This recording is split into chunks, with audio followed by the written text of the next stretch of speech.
forêt de Fontainebleau est étudiée depuis longtemps par les archéologues. Aujourd'hui, l'équipe de Boris Valentin s'intéresse à des peintures rares et peut-être très anciennes, encore conservées dans certaines cavités de grès de la région. Depuis 70 ans, ces figures à peine lisibles étaient restées difficiles à interpréter. Mais grâce à une nouvelle technique pour transformer les couleurs, elles nous apparaissent d'une façon totalement nouvelle.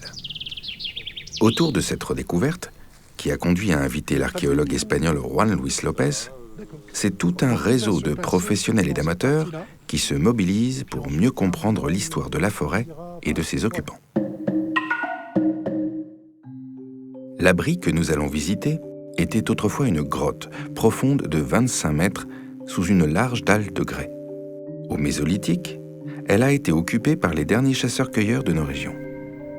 Vers le 6e millénaire, les premiers paysans leur ont succédé.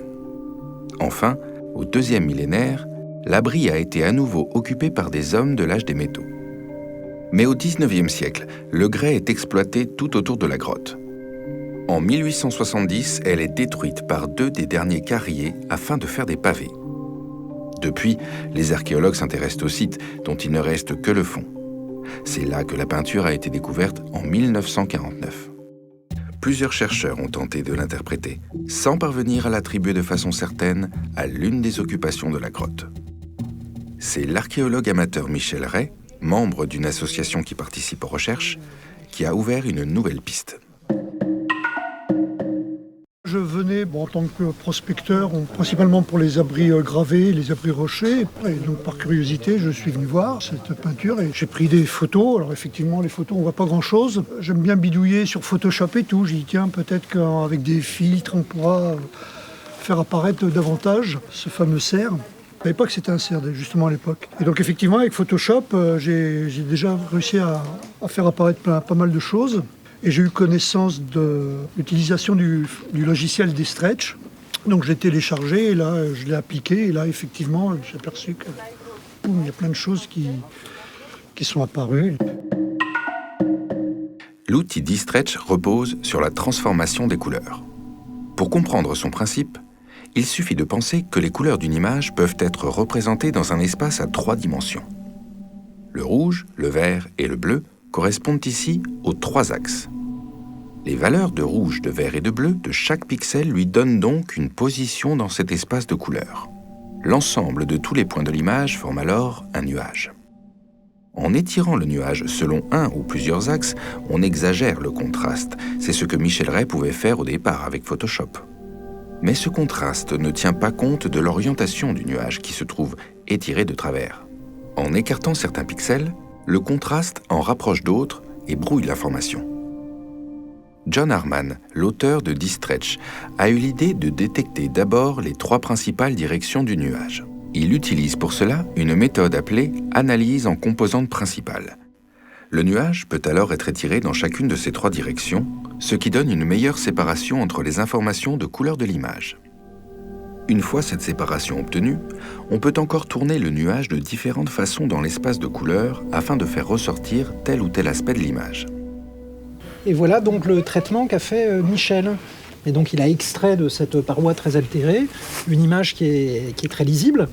Et en regardant donc avec Juan Luis López, c'est là où on a entrevu des parallèles possibles avec l'art qu'il connaît très bien en Espagne. Et c'est ce qui a permis de lancer ce projet. Juan Luis López va maintenant nous offrir son regard sur la peinture. Yeah, now it's a very good moment to go to see the paintings because the natural light is giving us the best of the paintings just in this moment. We have like 2 kinds of paintings here. Some elements that are geometrics, like these wavy lines, those 3 parallel lines that are describing an abstract form. And it's very useful in this moment. These pictures are, we think they are from the Mesolithic, and it's very common to have this kind of decorative elements. But here in the center, we have a large deer, and I'm going to try to indicate you where there is located because it's not easy to see. This line is the back of the animal. It's a large animal. It's this size. This is the back of the animal. Here you have the head. and the horns of the animal, the bois. The bois. Here you have the front legs and the hind legs, and the whole of the body of the animal is filled with a reticulate, with a number of lines that cross in right angle. So these kind of elements are very interesting for studying the kind of rock art that were produced during the Mesolithic, and is quite exceptional here in this part of the central area of France. There are very few sites like this one. So enjoy it, it's really nice. Sans les indications de Juan Luis Lopez, l'animal reste presque insoupçonnable. Mais une transformation des couleurs, qui peut être effectuée directement sur le terrain, met en évidence des caractéristiques très intéressantes.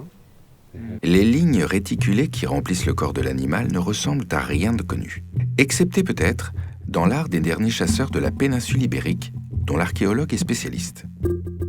Les couleurs du cerf apportent donc des informations inespérées pour décrypter les peintures de cette grotte.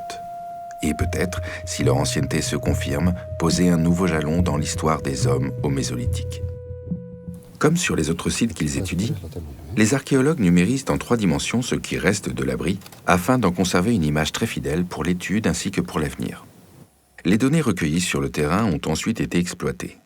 Si les archéologues n'ont finalement pas détecté d'autres peintures sous l'abri, leur vision du cerf a beaucoup progressé. Tout d'abord, Juan Luis Lopez lui a rendu des couleurs plus réalistes et plus proches des pigments connus. Enfin, un traitement très minutieux a révélé qu'il n'y avait pas un, mais 2 animaux superposés qui peuvent maintenant reprendre vie dans notre imagination.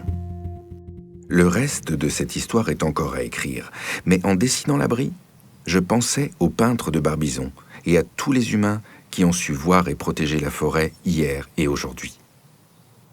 Entre les rouges de l'automne et les verts du printemps, l'espace de ces couleurs est peut-être aussi quelque chose que nous partageons avec nos ancêtres.